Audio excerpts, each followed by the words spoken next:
श्री स्वामी समर्थ. नमस्कार प्रिय स्वामी भक्तांनो, आज रामनवमी म्हणून आज आम्ही तुम्हाला श्रीराम यांचा गायत्री मंत्र सांगणार आहे.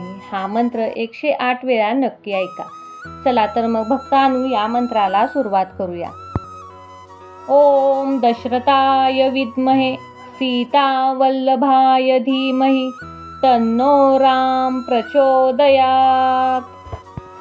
ओम दशरथाय विद्महे सीता वल्लभाय धीमहि तन्नो राम प्रचोदयात्. ओम दशरथाय विद्महे सीता वल्लभाय धीमहि तन्नो राम प्रचोदयात्. ओम दशरथाय विद्महे सीता वल्लभाय धीमहि तन्नो राम प्रचोदयात्. ओम दशरथाय विद्महे सीता वल्लभाय धीमहि तन्नो राम प्रचोदयात्.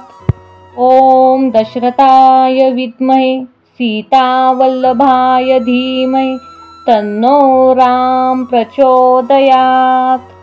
ओम दशरथाय विद्महे सीता वल्लभाय धीमहि तन्नो राम प्रचोदयात्.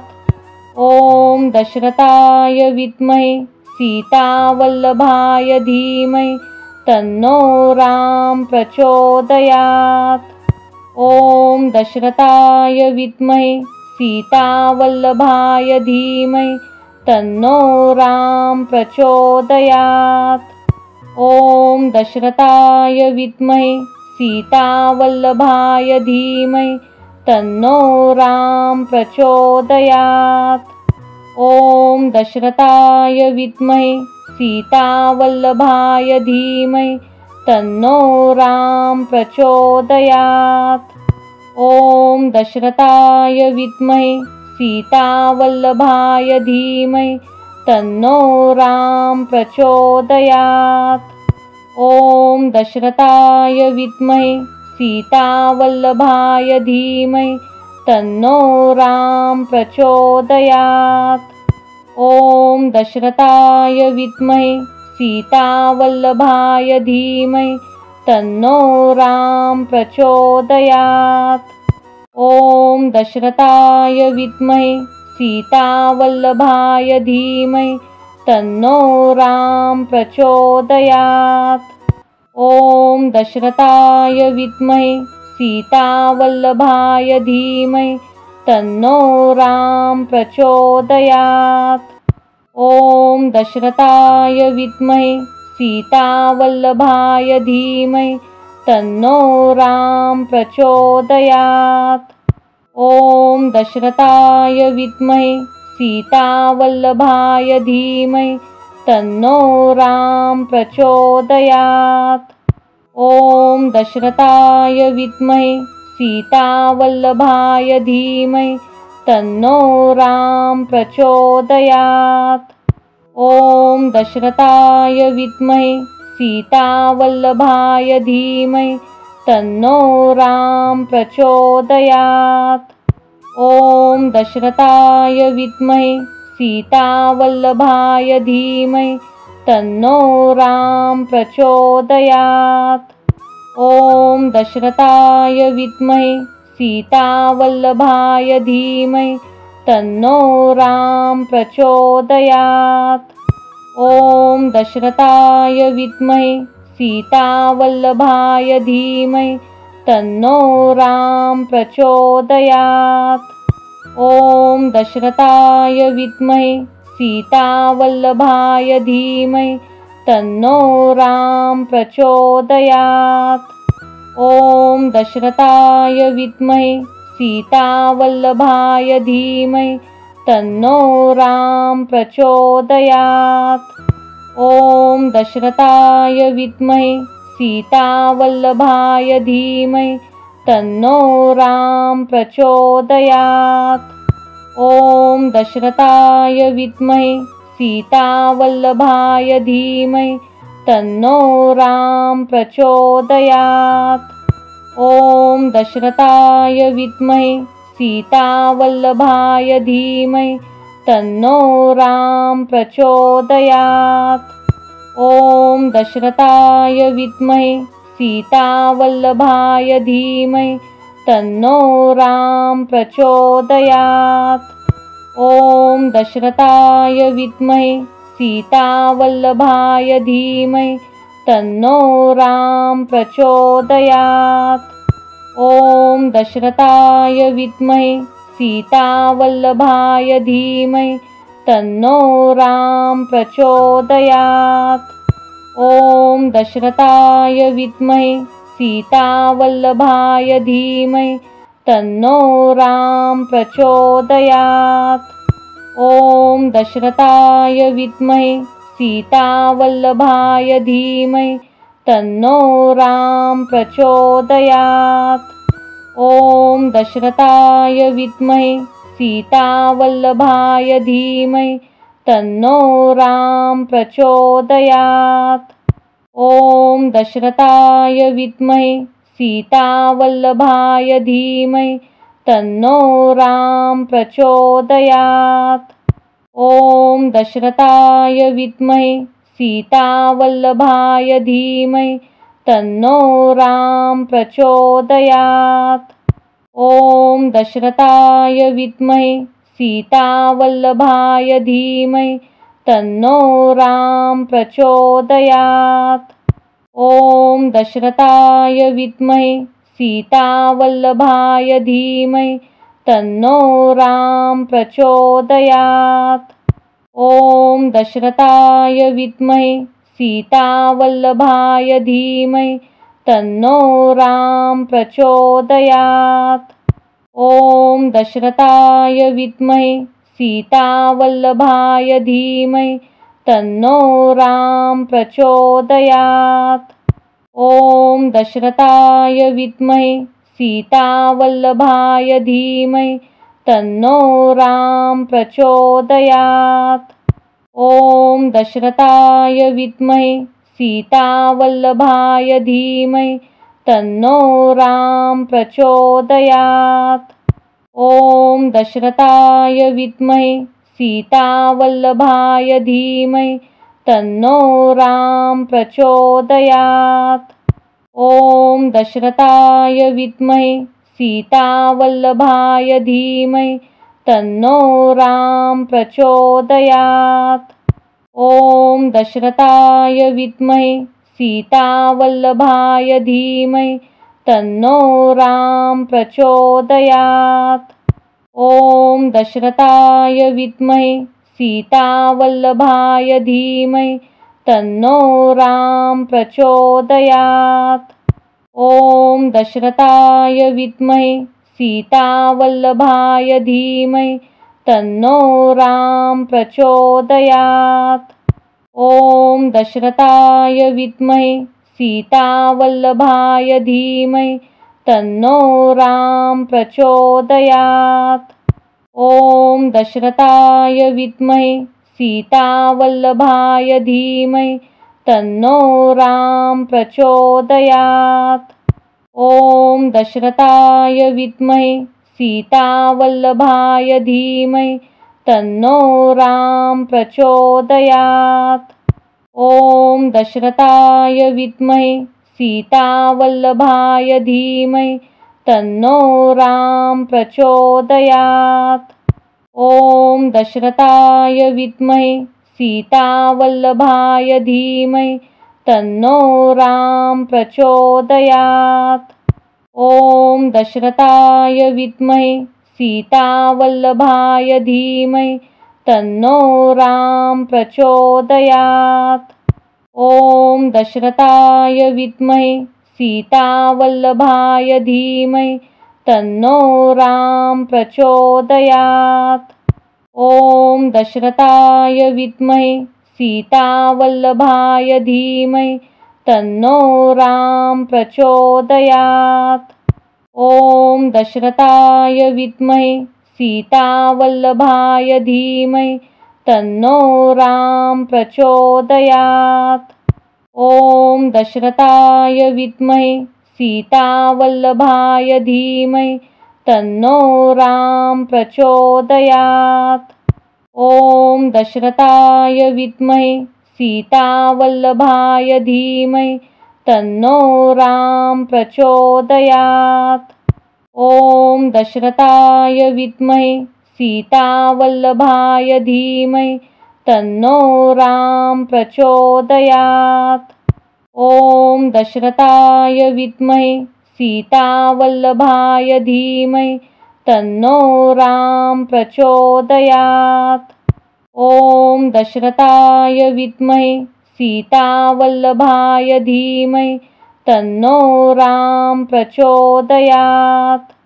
ॐ दशरथाय विद्महे सीतावल्लभाय धीमहि तन्नो राम प्रचोदयात्। ॐ दशरथाय विद्महे सीतावल्लभाय धीमहि तन्नो राम प्रचोदयात्। ॐ दशरथाय विद्महे सीतावल्लभाय धीमहि तन्नो राम प्रचोदयात्। ॐ दशरथाय विद्महे सीतावल्लभाय धीमहि तन्नो राम प्रचोदयात्। ॐ दशरथाय विद्महे सीतावल्लभाय धीमहि तन्नो राम प्रचोदयात्। ॐ दशरथाय विद्महे सीतावल्लभाय धीमहि तन्नो राम प्रचोदयात्। ॐ दशरथाय विद्महे सीतावल्लभाय धीमहि तन्नो राम प्रचोदयात्। ॐ दशरथाय विद्महे सीतावल्लभाय धीमहि तन्नो राम प्रचोदयात्। ॐ दशरथाय विद्महे सीतावल्लभाय धीमहि तन्नो राम प्रचोदयात्। ॐ दशरथाय विद्महे सीतावल्लभाय धीमहि तन्नो राम प्रचोदयात्। ॐ दशरथाय विद्महे सीतावल्लभाय धीमहि तन्नो राम प्रचोदयात्। ॐ दशरथाय विद्महे सीतावल्लभाय धीमहि तन्नो राम प्रचोदयात्।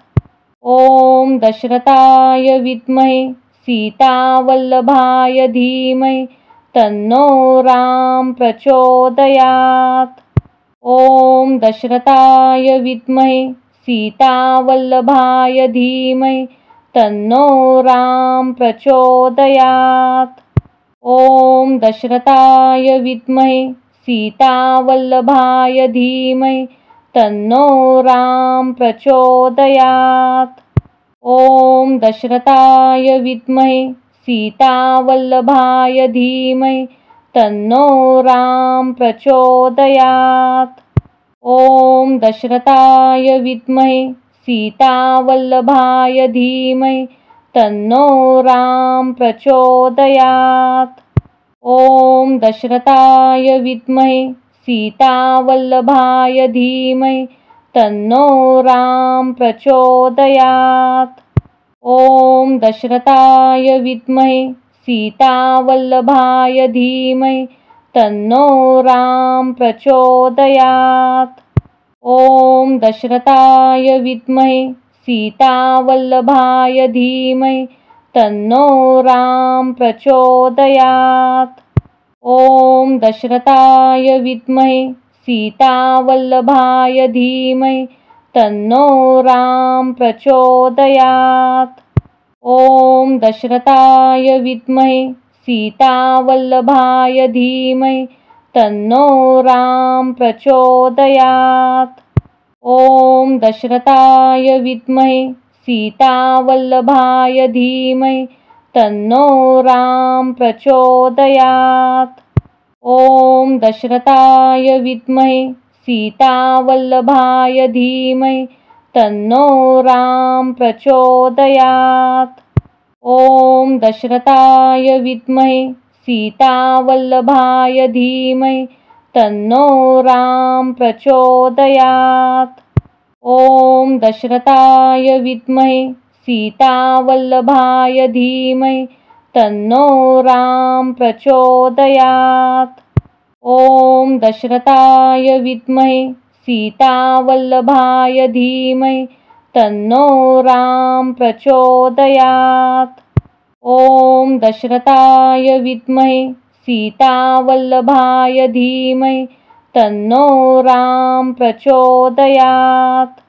ॐ दशरथाय विद्महे सीतावल्लभाय धीमहि तन्नो राम प्रचोदयात्। ॐ दशरथाय विद्महे सीतावल्लभाय धीमहि तन्नो राम प्रचोदयात्। ॐ दशरथाय विद्महे सीतावल्लभाय धीमहि तन्नो राम प्रचोदयात्। ॐ दशरथाय विद्महे सीतावल्लभाय धीमहि तन्नो राम प्रचोदयात्। ॐ दशरथाय विद्महे सीतावल्लभाय धीमहि तन्नो राम प्रचोदयात्।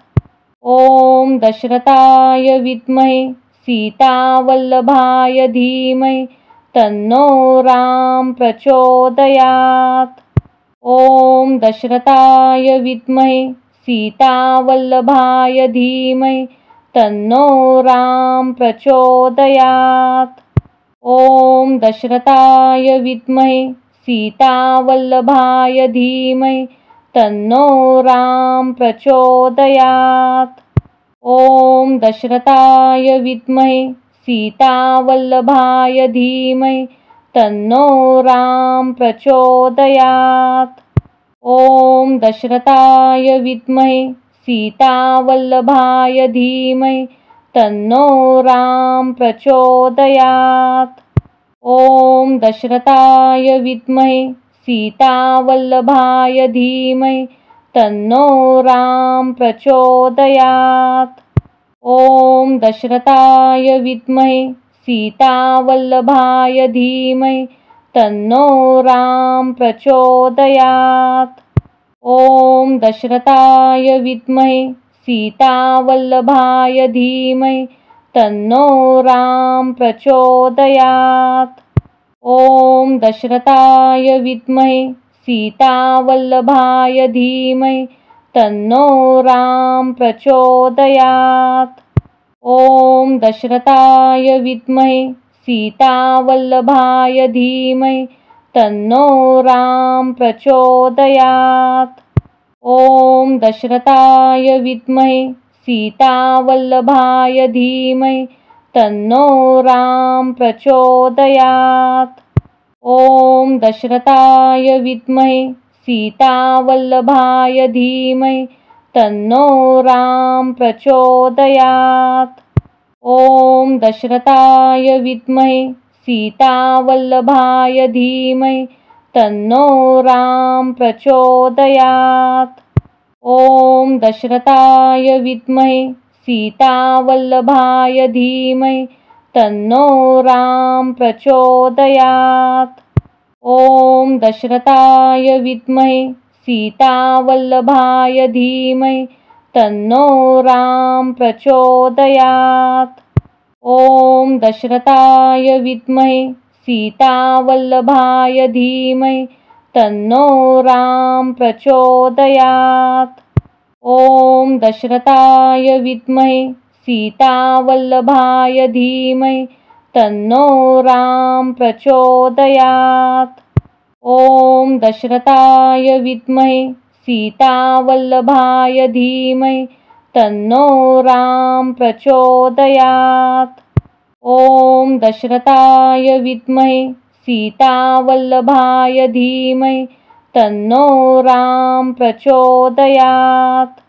ॐ दशरथाय विद्महे सीतावल्लभाय धीमहि तन्नो राम प्रचोदयात्। ॐ दशरथाय विद्महे सीतावल्लभाय धीमहि तन्नो राम प्रचोदयात्। ॐ दशरथाय विद्महे सीतावल्लभाय धीमहि तन्नो राम प्रचोदयात्।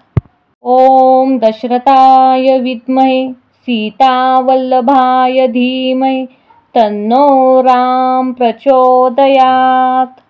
ॐ दशरथाय विद्महे सीतावल्लभाय धीमहि तन्नो राम प्रचोदयात्। ॐ दशरथाय विद्महे सीतावल्लभाय धीमहि तन्नो राम प्रचोदयात्। ॐ दशरथाय विद्महे सीतावल्लभाय धीमहि तन्नो राम प्रचोदयात्। ॐ दशरथाय विद्महे सीतावल्लभाय धीमहि तन्नो राम प्रचोदयात्। ॐ दशरथाय विद्महे सीतावल्लभाय धीमहि तन्नो राम प्रचोदयात्। ॐ दशरथाय विद्महे सीतावल्लभाय धीमहि तन्नो राम प्रचोदयात्। ॐ दशरथाय विद्महे सीतावल्लभाय धीमहि तन्नो राम प्रचोदयात्। ॐ दशरथाय विद्महे सीतावल्लभाय धीमहि तन्नो राम प्रचोदयात्। ॐ दशरथाय विद्महे सीतावल्लभाय धीमहि तन्नो राम प्रचोदयात्। ॐ दशरथाय विद्महे सीतावल्लभाय धीमहि तन्नो राम प्रचोदयात्। ॐ दशरथाय विद्महे सीतावल्लभाय धीमहि तन्नो राम प्रचोदयात्। ॐ दशरथाय विद्महे सीतावल्लभाय धीमहि तन्नो राम प्रचोदयात्। ॐ दशरथाय विद्महे सीतावल्लभाय धीमहि तन्नो राम प्रचोदयात्। ॐ दशरथाय विद्महे सीतावल्लभाय धीमहि तन्नो राम प्रचोदयात्। ॐ दशरथाय विद्महे सीतावल्लभाय धीमहि तन्नो राम प्रचोदयात्।